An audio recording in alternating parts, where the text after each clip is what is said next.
Hola, ¿cómo estás, Karen Irrazábal? ¿Cómo estás, querido joven que nos estás viendo? Una vez más, desde GYC Paraguay, les estamos acompañando con la lección número 9 de la escuela sabática que se titula La preparación de los discípulos. Karen, ¿cómo estás? Hola Katy, ¿cómo estás? Yo muy feliz otra vez de poder estar compartiendo una nueva lección con las personas de acá que nos están acompañando en la escuela sabática para YYC Paraguay y con un tema también muy importante, ¿no? Un tema muy trascendente para nosotros hoy en día, cómo llegar a ser buenos discípulos de Cristo. Exactamente.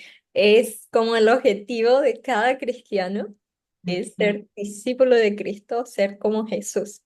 Muy bien, y para comenzar vamos a hacer una oración, ¿te Mm. parece? Dale. Oremos. Amantísimo Padre que estás en los cielos, santificado y glorificado sea tu nombre, Señor. Te rogamos en este momento tu presencia, que tu Espíritu Santo sea quien hable, tanto a nosotras de manera personal y a quien está viendo, Padre. Te ruego, Señor, que tú puedas iluminar y que podamos hablar lo que tú quieres que nosotros hablemos. En el nombre de Jesús, amén. Amén.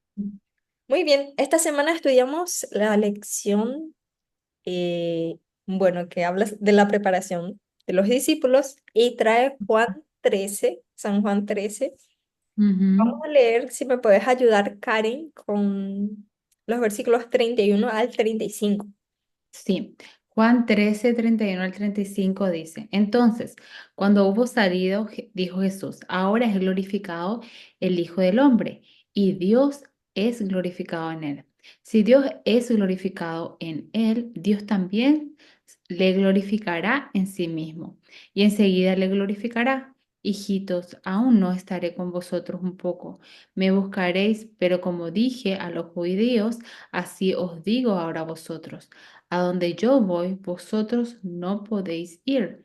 Un mandamiento nuevo os doy, o que os améis unos a otros como yo os he amado, que también os améis unos a otros.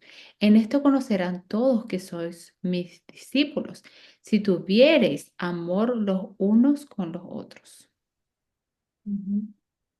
Muy bien, impresionante tanto el capítulo 13 y los siguientes, pues 14 y 15 Mm.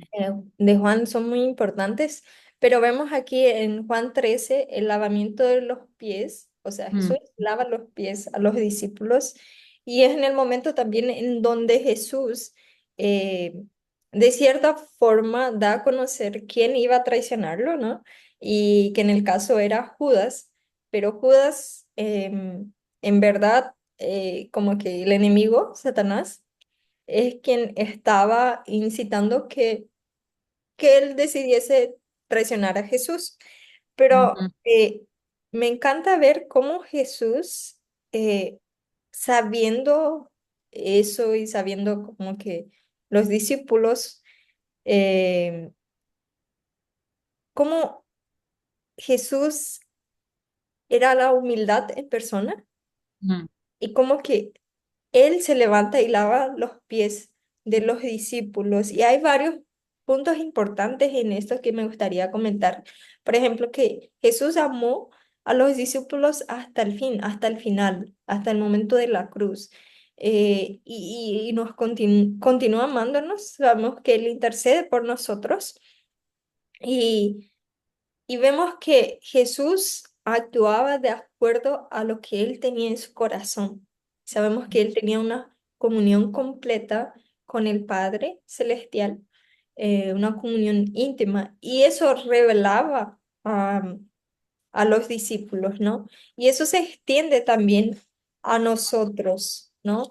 La Ujú. disposición, vemos que la disposición de Jesús en humillarse, primero en venir para salvar a su pueblo y preparar a los discípulos, ¿no? En aquella época preparó a los discípulos y sabemos que los discípulos prepararon a otras personas y eso se extiende hasta nosotros, que nosotros también podemos ser discípulos de Cristo, ¿no? Eh, y no sé si te gustaría comentar, Ujú. Cari, ¿Qué significa ser un discípulo de Cristo para ti? Sí, lo que antes de contestar tu pregunta, lo que estabas diciendo, es como Jesús vino realmente aquí en esta tierra por amor a nosotros, como dijiste, y Él vino para servir, ¿no? Ujú, Y él vino para ser un siervo y por eso es que se humilló y eso es lo que durante ese acto de la última cena es lo que le quiso enseñar a sus discípulos, ¿no? Ese acto de amor y ese acto de servicio, porque ya en unos momentos él no iba a estar más con ellos. Ya él sabía lo que les predestinaba, ¿no? Entonces antes de eso les quería dejar la última lección a sus discípulos, ¿no? Y lo que me llama mucho la atención en esa parte fue como Jesús, o sea, a la diestra creo que estaba Juan el Bautista, que era el discípulo amado, ¿no? Y al otro lado estaba Judas, ¿no? Que era el discípulo que lo iba a traicionar, ¿no? Y en ese momento inclusive de la traición, el único que sabía las intenciones, ¿no? De Judas era Jesús, porque él podía leer su corazón y su mente, ¿no? Entonces la lección habla acerca de eso, o sea, en ese momento que Jesús estaba limpiando los pies de Judas, le estaba sacando los polvos de los pies, ¿no? Al hacer el lavamiento de los pies, pero lo que él quería sacar, lo que él realmente quería limpiar no era el polvo de sus pies, sino el orgullo que él tenía adentro, ¿no? El orgullo, el egoísmo, ¿no? El amor a las cosas del mundo, ¿no? Y eso es muchas veces lo que Dios también quiere hacer con nosotros, ¿no?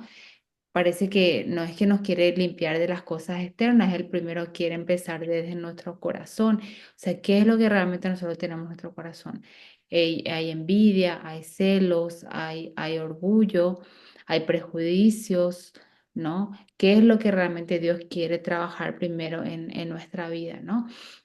Y así, hablando del discipulado, yo creo que todos queremos llegar a ser un discípulos de Cristo, todos queremos llegar eh, a ser como misioneros y servidores de Cristo. Y para mí, un discípulo de Cristo es un siervo de Dios, ¿no? Un siervo de Dios que ama, que primero que recibe el amor de Jesús, que recibe el amor del cielo, para que ese amor lo pueda llegar a transmitir a los demás, ¿no? Y así como Juan, ¿no? Juan, creo que la característica de Juan era tener deseaba mucho estar con Jesús, ¿no? Deseaba porque amaba mucho a Jesús. Entonces, en la lección dice, ¿no? Fue el profundo amor de Juan por Cristo lo que le llevó a desear siempre estar cerca de su lado. Y este lugar se le concedió siempre.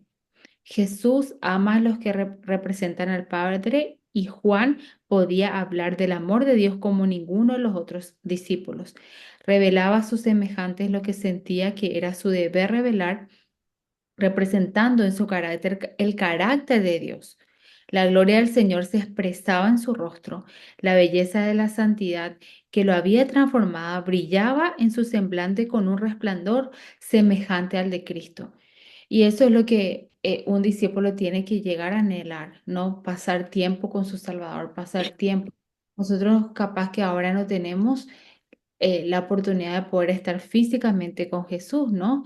Pero tenemos la oportunidad de pasar tiempo en oración con Él, tenemos la oportunidad de conocerlo a través de su palabra y esa misma promesa que se le dio a Juan también puede llegar a ser para nosotros, que podemos llegar a ser transformados por Jesús si es que pasamos todos los días tiempo con Él, ¿no? Entonces, para mí es ser un discípulo es primero recibir del amor de Dios, amar a mi prójimo y no solamente eso, sino también ser un siervo de Dios. Porque inclusive, si vamos a otro punto, ¿no?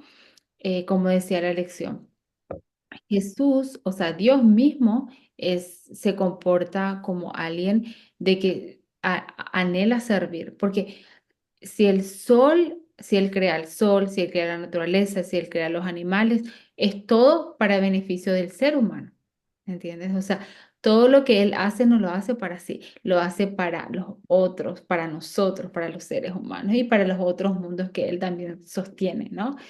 Entonces, si Dios mismo es así, ¿por qué nosotros no podemos llegar a ser así, ¿no? Con la oportunidad, somos seres sociales y tenemos la oportunidad que Dios nos da, ¿no? De poder llegar a... el mundo está carente de amor y lo Ujú. único que nosotros podemos llegar a ofrecer es el amor de Jesús si Él vive realmente en nuestros corazones. Exactamente. Y algo interesante que mencionaste es la cuestión del orgullo, el celo, envidia, egoísmo. Y sabemos que el orgullo, el egoísmo, son los principales factores que traen así a las otras acciones, los otros pecados, por así decirlo. Porque si uno es egoísta, muchas veces uno va a creer que es mejor que el otro o uno comienza a compararse. No es bueno, por ejemplo, que nos comparemos unos con otros, porque así, cada persona tiene sus oportunidades, su educación, sus vivencias. Entonces, muchas veces eh, no, no podemos compararnos con otros que tuvieron otras oportunidades, otra educación, pero muchas veces nuestro corazón orgulloso y egoísta tiende a querer lo que el otro tiene. Y algo interesante es que Dios no nos va a cobrar por lo que nosotros no tenemos o por lo que no nos dio, sino aquello que sí tenemos y por aquellos que nos dio. Y, y nosotros tenemos la oportunidad, cada uno de nosotros tenemos la oportunidad de ser un discípulo de Cristo, ser como Jesús. Y en Lucas 6:40 dice así, un discípulo no está por encima de su maestro, mas todo discípulo, después de que se ha preparado bien, será como su maestro. Entonces, Jesús es el que llama a cada discípulo, es el que toca la puerta, ¿verdad? Pero nosotros necesitamos responder, porque así como el hijo pródigo, eh, que se fue, pero cuando regresó, él sale al encuentro, el Padre sale al encuentro, así también es nuestro Padre Celestial. Él es el que nos busca. eh, Antes de que muchas veces nosotros intentemos, Él es el que efectúa en nosotros el querer y como el realizar, ¿verdad? Según su voluntad. Y, y Dios nos deja, así como mencionaste, Karen, algo muy importante, que tal vez hoy no podamos sentarnos con Jesús y verlo, ver el semblante de Jesús como era, pero podemos imaginarlo. Mm, Y podemos, ¿cómo es que nosotros conocemos a Jesús? ¿Cómo es que nosotros podemos ser como Jesús? Es estudiando la palabra de Dios. Él nos dejó un manual, que es la Biblia. Y más que eso, nos dejó el espíritu de profecía, que complementa y podemos enriquecernos tanto con las cosas, con las instrucciones, con las enseñanzas que Jesús nos dejó. Y nos dejó desde nuestros padres, ¿verdad? Moisés. Podemos aprender con cada profeta.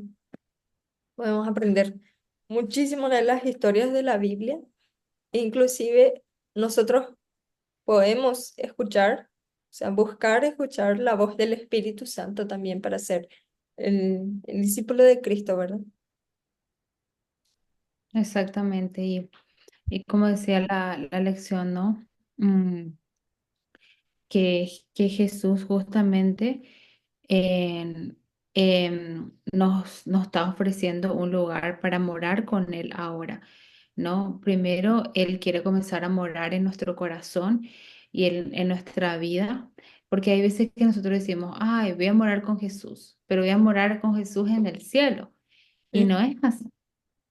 O sea, Él ya quiere comenzar ahora a morar con nosotros y primero quiere comenzar a morar con nosotros primero en nuestra vida, que nuestra vida justamente represente su carácter, represente su vida y cuando Él venga a buscarnos, nosotros ya vamos a estar como que en ese ambiente, ¿no? De saber lo que significa vivir con Jesús. Y el deseo más profundo de Jesús y su mayor sueño es poder estar con nosotros, ujú. poder vivir con nosotros. es realmente recibirnos en su casa. Él quiere estar con nosotros para siempre y él, como decía la lección, él está haciendo preparativos para en el cielo justamente para recibirnos, ¿no? Eh, y no hay algo más importante y un propósito mayor para cada ser humano que es primero corresponder a ese amor de Jesús y comenzar a vivir, a tratar de vivir con Él desde ahora para ya prepararnos para la eternidad. O Ujú, sea, y eso es lo más lindo, o sea, nosotros sabemos bueno, nuestro cuerpo se va desgastando, pero nuestro hombre interior se va renovando cada día. ujú, Y esa renovación interna eso implica y tiene mucho que ver cómo es nuestra relación con Cristo, ¿no? Hay lecciones como esta semana estaba leyendo la historia de Nicodemo, ¿no? Y cuando Jesús le estaba diciendo a Nicodemo que era necesario que él nazca de nuevo, ¿no? Para que él pudiera ser salvo. Y eso que implica nacer de nuevo. Nosotros decidimos nacer de nuevo al entregarnos en bautismo, ¿no? Cuando nos entregamos a Jesús. Pero cada día, o sea, Dios tiene que ir cambiando ese corazón de carne, ¿no? Y o sea, tiene que darnos un corazón de carne, o sea, nos tiene que ir cambiando, cambiando, cambiando cada día, pero no es algo que es así, ¿no? Es algo que es continuo y es el trabajo del Espíritu Santo, ¿no? Como dice la Biblia, ¿no? El Espíritu Santo no es algo que se ve, pero es algo que se siente y las personas que están a nuestro alrededor van a ver realmente si es que nosotros estamos siendo influenciados por el Espíritu Santo. Y ahí cada uno tiene que eso, hablar como que de manera personal con Jesús, ¿no? O sea, ¿cuáles son las cosas, Dios, que tú quieres que yo te entregue? ¿Cuáles son las cosas, Dios, que tú quieres que yo cambie? ¿Cómo yo puedo transformarme a tu semejanza, ¿no? Entonces, es un trabajo diario con el Señor. exactamente. Él va trabajando cada punto en nosotros y nosotros necesitamos permitir y pedir, ¿no? Crea en mí, oh Dios, un corazón nuevo y un espíritu recto. Es lo que nosotros debemos orar siempre. Y ese milagro realmente es un milagro que Dios hace en el ser humano, el nacer de nuevo. Ujú. Y nosotros podemos predicar de Él, hablar de Él. Y me gustaría para terminar leer 2 Corintios 4:5 que dice así, porque no nos predicamos a nosotros mismos, sino a Jesucristo como Señor, y a nosotros como vuestros siervos por amor de Jesús. Entonces nosotros predicamos sobre Él, predicamos de Él, de lo que Él ha hecho en nuestra vida, de lo que Él puede hacer también en la vida de las otras personas. Y somos siervos de Él, colaboradores con Cristo. Y el blanco es que realmente podamos ser sus discípulos y ser como Jesús, ¿verdad? Y reflejar el carácter de Jesús. ¿Qué te parece si terminamos con una oración, Karen? Si puedes terminar. Dale. Nuestro amoroso Jesús, en este momento nos acercamos a tu trono de gracia y misericordia. Primeramente para agradecerte, Señor, porque eres Dios. Agradecerte, Jesús, porque te humillaste y viniste aquí como siervo, Señor, para demostrar al mundo, Señor, cuánto nos amas. Gracias, Señor, por ese gran sacrificio que hiciste en la cruz por nosotros, Señor. Ayúdanos, Señor, a valorar aquello que hiciste en la cruz, Padre, y darnos cuenta, Señor, que lo que nos separa de ti es el pecado. Ayúdanos, Señor Jesús, a cada día, Padre Celestial, humillarnos ante ti, Señor, que tú puedas llegar a sacar todo aquello, Señor, que no te agrada de nuestra vida y que cada día nos puedas transformar a nuestra semejanza, Padre Celestial, a tu semejanza, Dios. Te pido, Señor, que puedas poner tu Espíritu Santo en nosotros, que cada día, Señor Jesús, nos puedas ungir con la presencia de tu Espíritu Santo en nuestra vida, Señor, y que podamos llegar a anhelar a ser como Juan, el discípulo amado, Señor, que Él se recostaba en tu pecho, que Él, Señor, cada momento aprovechaba, Señor, para estar cerca de ti, Señor. Y de esa manera, Señor, tú lo amaste tanto y Él te amó tanto, Señor, que, que pudo llegar a realmente entenderte y conocerte, Señor, que esa puede llegar a ser nuestra alabanza, Padre, de entender y conocerte, Señor, y conocer cuál es tu voluntad, Padre. Te pedimos, Señor, que así como tú transformaste la vida de Nicodemo, tú también puedas transformar en nuestra vida, Señor, y nos puedas dar un nuevo corazón, Padre Celestial. Te quiero pedir por cada persona, Señor, que va a estar escuchando esta escuela sabática, por cada joven, Señor, de GYC, Señor, que tú, Señor, puedas impactar su vida, su corazón, su mente, Padre Celestial. Que, Señor, podamos llegar a reavivarnos, Señor, y que en el lugar donde tú nos has llamado a estar, que podamos ser siervos fieles y discípulos, Señor. Buenos discípulos, Señor, dispuestos primero a amarte, recibir de tu amor y poder compartir de ese amor a otras personas, Padre. Ayúdanos a ser fieles a ti, Dios. Perdona nuestros pecados y faltas. Y gracias, Señor, por esta oportunidad. Oramos en nombre de Jesús. Amén. Amén. Muchas gracias, Karen. Gracias a todos los que nos están viendo. Un feliz sábado.